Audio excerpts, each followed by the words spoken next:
Hello guys, আসসালামু আলাইকুম রহমতুল্লাহি ওয়া বারাকাতুহু। তো আজকে আরেকটা ব্লগ ভিডিও নিয়ে চলে আসলাম। আজকে আমি আর আমার বন্ধু মিলে বের হয়েছি একটু ঘুরতে। ভাবলাম এই সুন্দর মুহূর্তগুলো আপনাদের কাছে শেয়ার করব। আর আমরা কোথায় যাচ্ছি আর যাওয়ার সময় আমাদের সাথে কি কি হয়েছিল সবকিছু আপনাদের সাথে শেয়ার করব।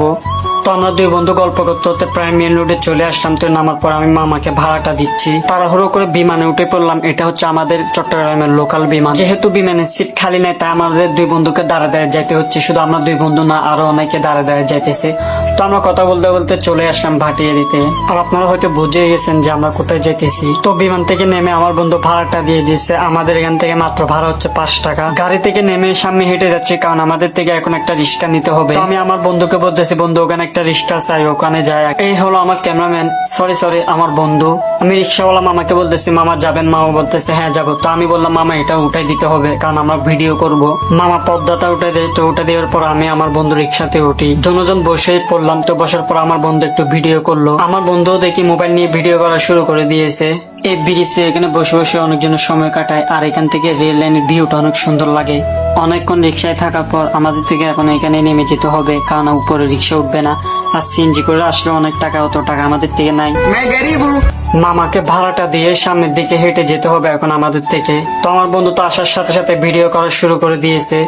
যাতে যাতে আমি আমার বন্ধুকে বোঝাচ্ছি, বন্ধু মেয়ের আইডি দেখলে হাই হ্যালো কেমন আছেন, আসসালামু আলাইকুম এইসব ধরনের মেসেজ পাঠাবি না। আমি কেন ধরতেছি জানেন? কারণ আমার বন্ধু রিক্সায় মোবাইল ফেলে চলে আসছে। ভাগ্যিস রিক্সাওয়ালা মামাটা ওখানে দাঁড়ানো ছিল, আমরা অনেক সামনে চলে গেছিলাম। নাইলে তো গেছিল নিতে বইয়া, আমি তো যাই নাই, আমার ফোন দিতে পাইছে, আমি তো যাইলে কি আর পাইতাম না। ধন্যবাদ ভাই। মনে করো কে মোবাইল যদি পরে হে এই মোবাইল ড্রাইভার ভাই না আমি লাখ বালাও যদি আমি চাইতাম তাহলে তোমার শুরুটা দিতাম না। যখন ওই ড্রাইভার পাই মোবাইল কার কি মোবাইল তোমার তাছাড়া চিনিও না যে তোমার। হ্যাঁ, তো কথা তো হচ্ছে এটা। সিনেমাইকের বাড়ি হলেও যাইবো, কিন্তু আপনারা নিজেরাই দেখছেন রিক্সাওয়ালা মামাটার মন মানসিকতা কেমন। অন্য কেউ হইলে হয়তো মোবাইলটা পাইতামই না। সে একজন ভালো মনের মানুষ, তাই আমাদেরকে মোবাইলটা ফেরত দিয়ে দিয়েছে।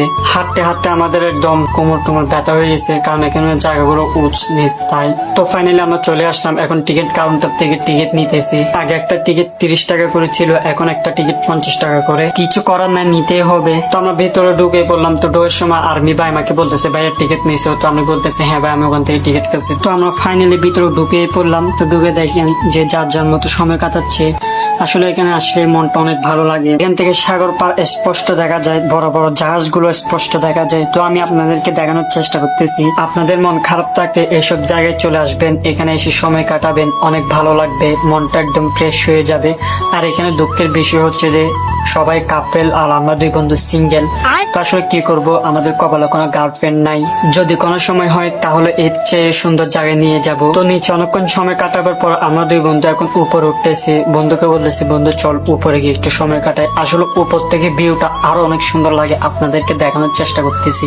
নিচের চেয়েও উপর আসলে অনেক ভালো লাগে। এখান থেকে ভিউটা আরো অনেক সুন্দর দেখা যায়, সবকিছু স্পষ্ট দেখা যায়। এখানে যে যার মতো সময় কাটাচ্ছে, কেউ ছবি তুলতেছে, কেউ বসে আড্ডা দিতেছে, আবার কেউ গার্লফ্রেন্ড বয়ফ্রেন্ডরা বসে গল্প করতেছে।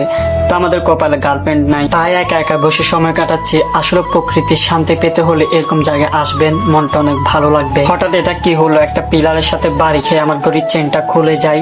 এটা কোনো ব্যাপার না, এটা আবার লাগানো যাবে। আমরা দুই বন্ধু মিলে অনেক মজা করছি, অনেক এনজয় করছি। আসলে লাইফে কোনো গার্লফ্রেন্ড লাগে না এনজয় করতে, একটা বন্ধুর মতো বন্ধু হলে যথেষ্ট। আমরা এখানে অনেকক্ষণ সময় কাটানোর পর এখন ডাইরেক্ট চলে যাব ফুচকা খেতে। তো আমরা এখন রিক্সাতে উঠবো, রিক্সাতে উঠে এখন ডাইরেক্ট যাবো ফুচকা খেতে জিসান ফুডে। আমরা দুই বন্ধু গল্প করতে করতে চলে আসলাম ভাটির শহীদ মিনারে এখানে। এখন এখান থেকে যাবো জিসান ফুডে ফুচকা খাওয়ার জন্য। আমি নেমে মামাকে ভাড়াটা দিচ্ছি, ভাড়াটা দিয়ে এখন যাবো জিসান ফুডে। এটা হচ্ছে আমাদের ভাটিয়ালি এলাকা, কত সুন্দর দেখেন।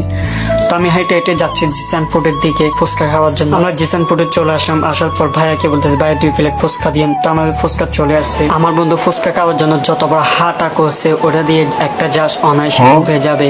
আমরা খুব মজা করে ফুচকা গুলো খাচ্ছি। আসলে এখানকার ফুচকা গুলো অনেক মজা। তো আমাদের খাওয়ার শেষে তো আমি ভাবলাম আমার ছোট বোনের জন্য একটা পার্সেল করে নিয়ে যাই। তো আমি আঙ্কেলকে বিলটা দিয়ে এখন চলে যাব চা খেতে।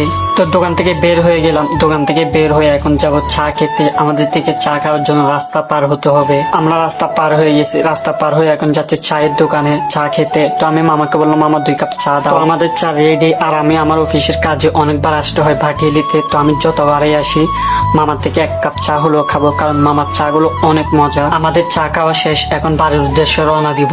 আমি আমার ড্রাইভারকে কল দিয়ে বলতেছি, ড্রাইভার গাড়ি আনো। তো আমার গাড়িটা হচ্ছে মার্সিডিজ গাড়ি, এটা আমি গত শুক্রবারে কিনছি 75 লাখ টাকা দিয়ে। ভিডিওটা ভালো লাগলে একটা শেয়ার করে দিবেন। আর আজকে ভিডিওটা এই পর্যন্ত। সামনে আরো ভালো ভালো ভিডিও দেওয়ার চেষ্টা করব। সবাই ভালো থাকবেন, সুস্থ থাকবেন। আসসালামু আলাইকুম।